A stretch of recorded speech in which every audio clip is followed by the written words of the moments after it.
Welcome to another East Trade Winds presentation with Willie Nicol. It's a great pleasure to be here. Good morning and good afternoon, wherever you are in the world. I'm going to be talking today about change, and that was the reason for the question. If you could change one thing in your life, what would it be? I don't want to know because I'm not that nosy, but it was designed to stimulate some thought processes.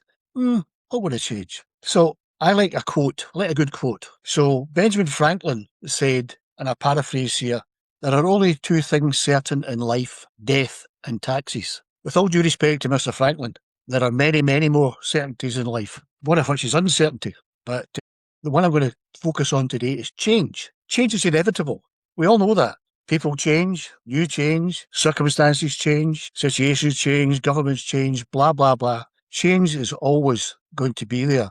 And unless we embrace it, we're going to stay stuck. So another quote from a certain Mr. Henry Ford. If you think you can or you think you can't, you're right. So if you think you can do something, there's a possibility you'll get there. If you think you can't, nothing's going to happen. Another quote from Mr. Ford is, if you do what you've always done, you'll get what you've always got. And I like both of these quotes. So if you continue to do the same things in the same way, you'll get the same results. If you extrapolate that towards thinking, so if you think the same way as you've always done, you'll still get what you've always got. So I'm going from change to thinking, and specifically changing your thinking.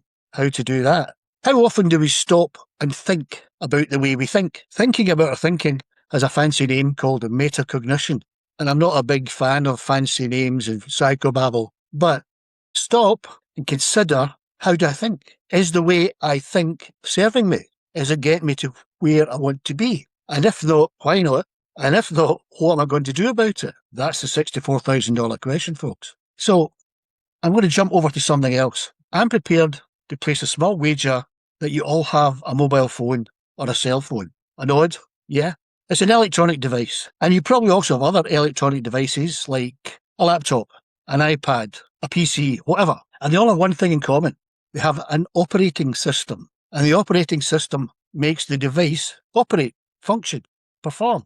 Without the operating system, it's just a piece of plastic or metal. And periodically, I will take your cell phone as an example. It will emit a ping, and you'll look at the screen, you'll see operating system update available. And you think, okay, fair enough. And then it'll probably list all the benefits of updating the operating system. Greater download speed, better security, solution to previous glitches, yada, yada, yada. And you think to yourself, that's all very well and good. Yeah, that sounds good. And you click the button, install now.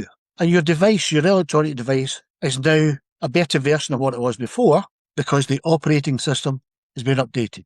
Okay, person, go with me here. Right, now, I've mentioned, do we stop to think about our thinking? Because I would contend that we are like a device, and we have an operating system, and it's up here. So what do we call that operating system?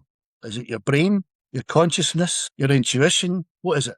And for the sake of this argument, or this exposition, I'm going to call it your mindset. Your mindset dictates how you think, how you behave, how you act. And that dictates, in turn, the results you get, the outcomes you get in life. So your thinking, as some would say, argue the toss, your thinking creates your reality. The way you think will determine what happens to you. So let's imagine that we had the facility to remind ourselves to update our own operating system, our own mindset. That's one morning we wake up, bing, a reminder would appear in our heads to say, time to have a think about the way you think, Willie. Because if you're not happy with what's happening in your life, what are you going to do about it? And the answer for me is change your thinking. I'm not going to go into the hows and whys and wherefores here. I'm just putting it out there that one way to make your life better, more productive, more efficient, happier, more contented, whatever, is to have a long, hard look at the way you think, the metacognition thing. And if your thinking is not creating what you want, to me, as an ex-detective, I deduce that you've got to change your thinking. So, how about we consider having a mindset operating system update in here? Just a thought. Stop, think about how things are going, and what can I do to change it? Well, one of the things is change your thinking. One thing I would leave you with is you're only ever one positive thought away from being absolutely fine. That's all it takes. One positive thought, and you're fine. So I hope that has generated some thinking, some cogitation, some, reassessment perhaps, that if you want to change your life, you need to change your thinking. Thank you for listening, and if you want to know more, please do get in touch. Very happy to set up a chat on Zoom, and we can take this further, and I'll probably give you more quotes and more references to old music and things like that. Thank you very much. We thank you for watching. We meet every Tuesday between 8 and 9 a.m. Eastern. There is no cost and an option to become a speaker too. Find us at easttradewinds.com or on LinkedIn.